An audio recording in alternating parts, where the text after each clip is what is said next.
Well, welcome to the first Sunday in Advent. We often call this New Year's Day in the church. You guys are off to a quick start in this being a penitential season.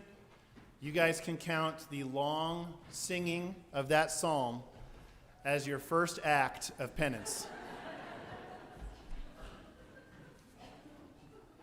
Did great. Today we launch into a new year of ministry as a church, Advent 1. And this is why we present our pledges and reaffirm our commitments on this day. This is why I released my end-of-year Vicar's Note this week, or Vicar's Report. On this day we come together as a covenant people at Christ the King. And we take up that covenant in our mouths. And we rehearse that covenant in our ears. And we pledge that covenant with our pens. And we mark ourselves with that covenant with our hands. We are God's covenant people. And we are launching into a new year of covenant living. This idea of being a covenant people is significant in our propers for Advent 1. All four of the passages have to do with God coming to his covenant people. In our psalm, our Old Testament lesson, the gospel, God visits his covenant people, and he has two very different reactions. To those covenant members who are hypocrites, it says that he is a swift witness, an unabidable judge, a consuming fire. For those folks, his coming is called the great and terrible day of the Lord. And to those covenant members that keep the covenant aright, St. Paul likens that day to the dawning of a new day. In high school, I got in a little bit of trouble with my basketball coach. And he told me, for those of you that know me and would have known me in high school, that would have been no surprise. He told me to go and organize the storage room of the basketball closet. This was the worst punishment ever conceived, because that storage room had not been touched in a decade. The worst part about it, though, was that I had no idea what he expected of me. What does it mean to organize a storage closet? I could have made this thing look like it had come from a Container Store catalog, or I could have just made sure that everything was shoved against the walls in stacks that almost fell over. What did he want? Well, I didn't know. I think that was probably part of the punishment. Thankfully, we do not have to wonder what God expects of us. Our propers this morning are crystal clear about what God expects from his covenant people. There should never again be any doubt as to what Jesus will look for when he comes the second time. It's well summarized in what will be the primary text of our day. Please open in your booklet to the Psalm. And it's the last verse of the Psalm. It's on page 7, verse 23. If you're a note-taking type of person, you can circle Psalm 23, because you'll be able to go back later in the week and look at this verse, and pretty much the entire rest of the homily will be found in this verse in one way or the other.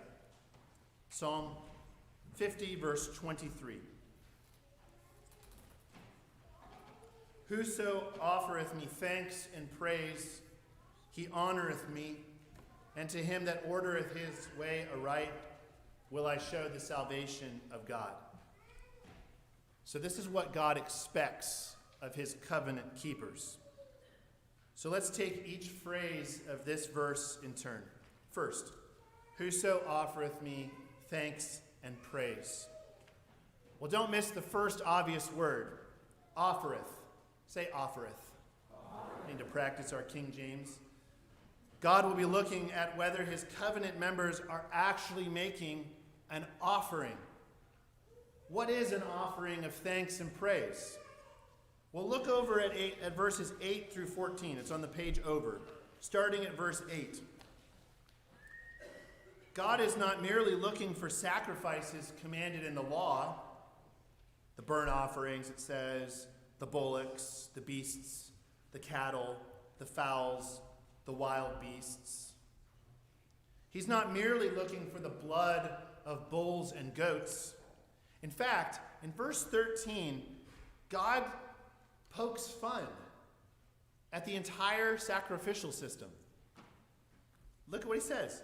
Thinkest thou that I will eat bull's flesh and drink the blood of goats? He almost sounds like Elijah mocking the prophets of Baal.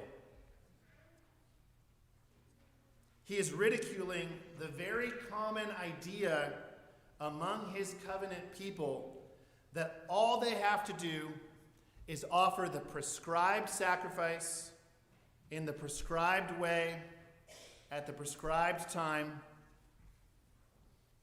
and then he'll be satisfied when he visits them. No.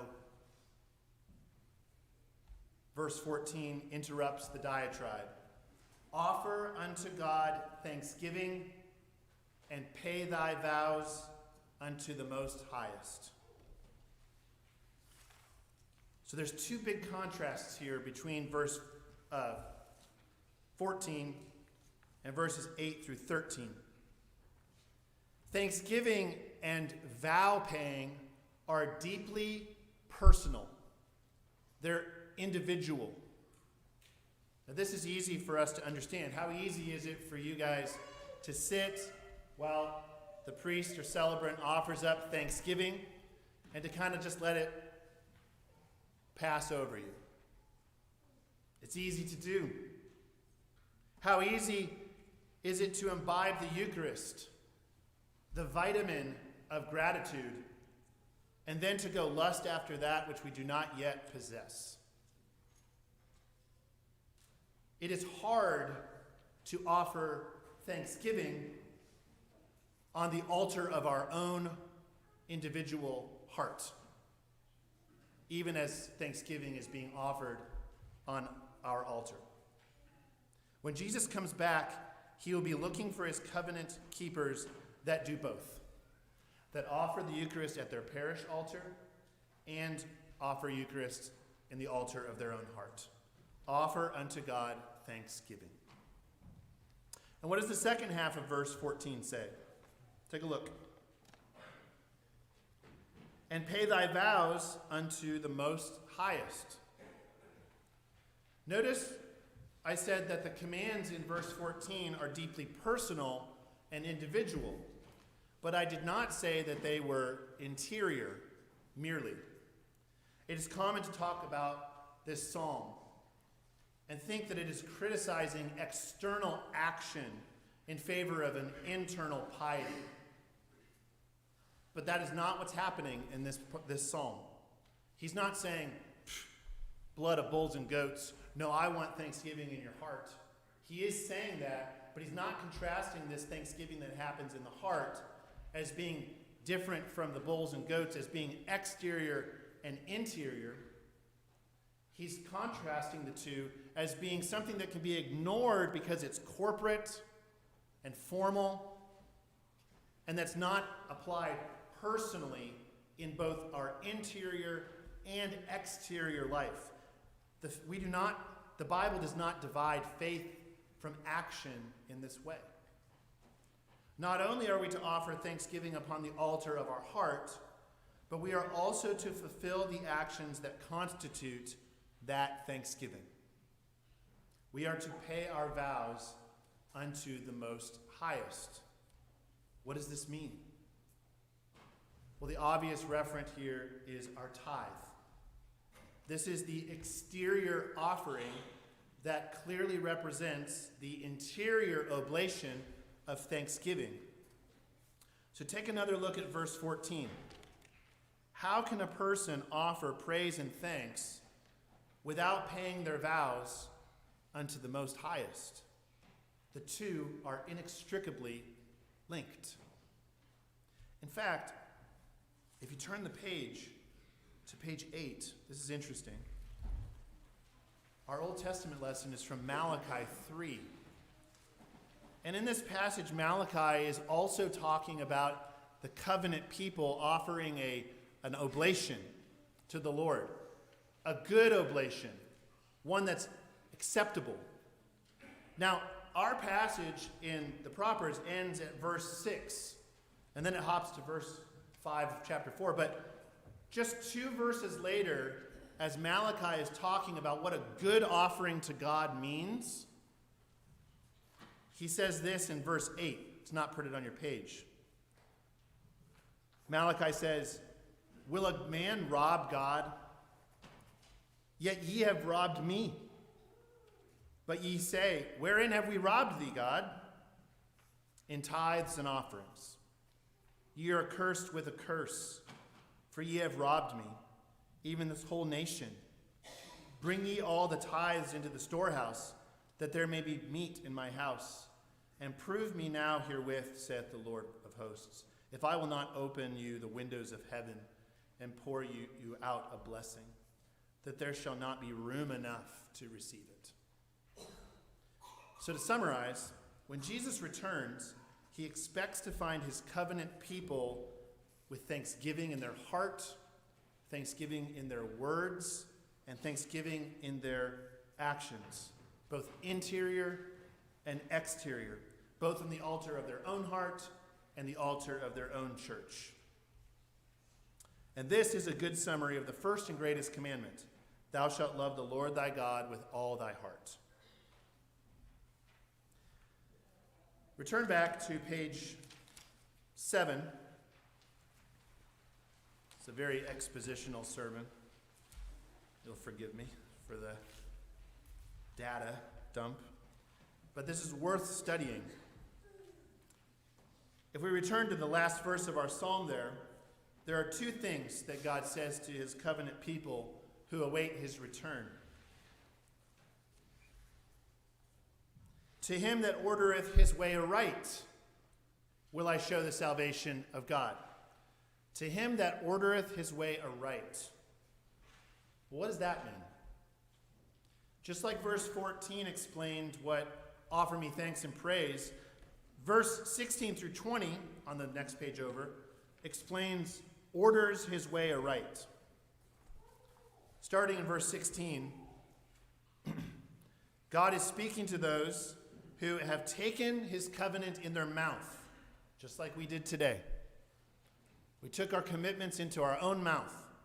But, it says, they hate to be reformed and cast God's word behind them.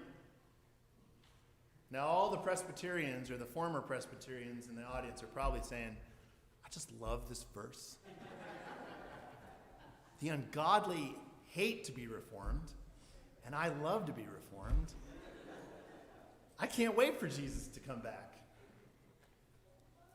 Well, interestingly, all 4 of the passages have a similar definition for what it means to order our way aright.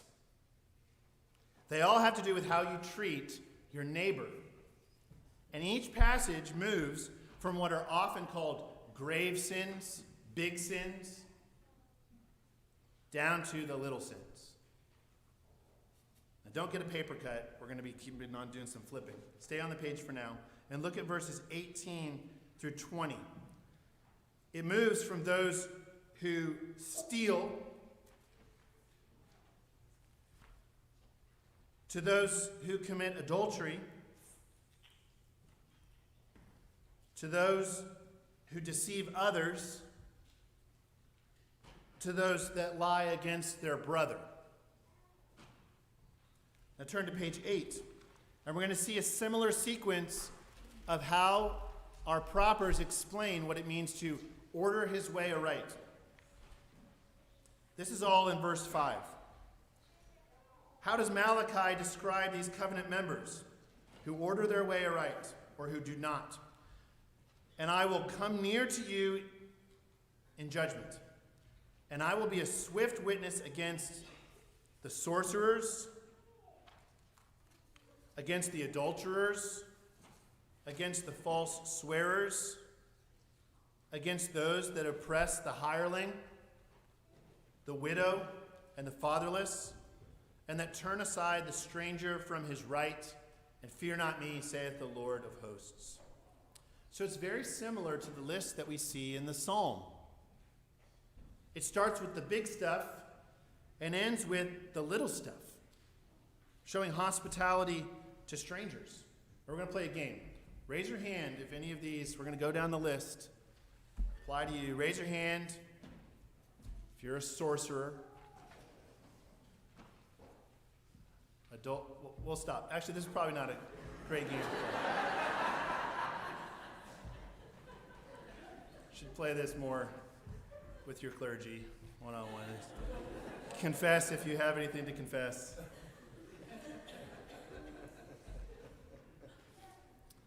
But by the end of the list, we get to those who refuse hospitality to strangers. Now, how many of us have done that? It's pretty easy to do that. Strangers are scary. So you see, when Jesus visits his covenant people, he'll be looking for two things. Do you love God? And do you love your neighbor? And the way our psalm clarifies this is, do you offer unto God thanksgiving and praise by paying your vows unto the Lord? Number one. And do you order your way aright by treating your neighbor justly and kindly? Our epistle on page 11 speaks the same way. In rehearsing the second table of the law, St. Paul starts off big and ends small. Verse 9, adultery, murder, stealing, slander, and then down to the seemingly insignificant act of coveting. What's the message here? Like a microscope that starts off big but then zooms down to the smallest and most hidden things, so too will the Son of Man look for the sorcerers, the adulterers, but then also those who do not take in the stranger or who do not pay their employees a fair wage, or who speak hurtful things about their brothers and sisters in the Lord. These are the things that God looks out for when he returns. Wasn't this what he looked out for in his first advent? Our gospel tells us that Jesus, he came into the temple and he flipped over the tables of the money changers. So what was wrong with the Jews? What were they doing? They were selling animals for a convenient sacrifice, and they were selling them at a premium. So on the one hand, God's covenant people were not offering praise and thanks, and they were not ordering their way aright. 0 for 2. For those that purchased a fast and ready offering to God, I'll just pick one up on the way to the temple. Were they really offering thanksgiving upon the altar of their own heart? Paying your vows to God will never be convenient. In fact, it must not be easy, because it must not be flippant. For those that sold a fast and ready offering at the temple, were they treating their neighbors justly? You see, in the same moment, in the same place, God's covenant people failed to obey the two great commandments. And so God came against them like a refiner's fire and a fuller's soap. So this Advent, as we prepare for the second coming, we listen to the warnings from Psalm 50 and Malachi 3. We think about our promises, and that's why we rehearse them today. We think about our tithe, so we pledge them this week. We think about our interior life, our rule of prayer, and that's why your clergy, one of your clergy will call you for a 15 to 25 minute conversation about your prayer life. Because that's what this season is about. We think about how we treat others. And so today on page 18, I bid you to self-examination in something called the exhortation. That's on the first Sunday of Advent. We ask ourselves whether we're treating our neighbor and the poor justly. And so we give alms in our cell group during Advent. These are the things that Advent is for, because the Lord is coming. He is coming. He will come when you least expect it. He will appear in Zion in perfect beauty. And we long for that day because we want to be those to whom he says, "Well done, my good and faithful servants. Come, sit at my banquet. All has been made ready."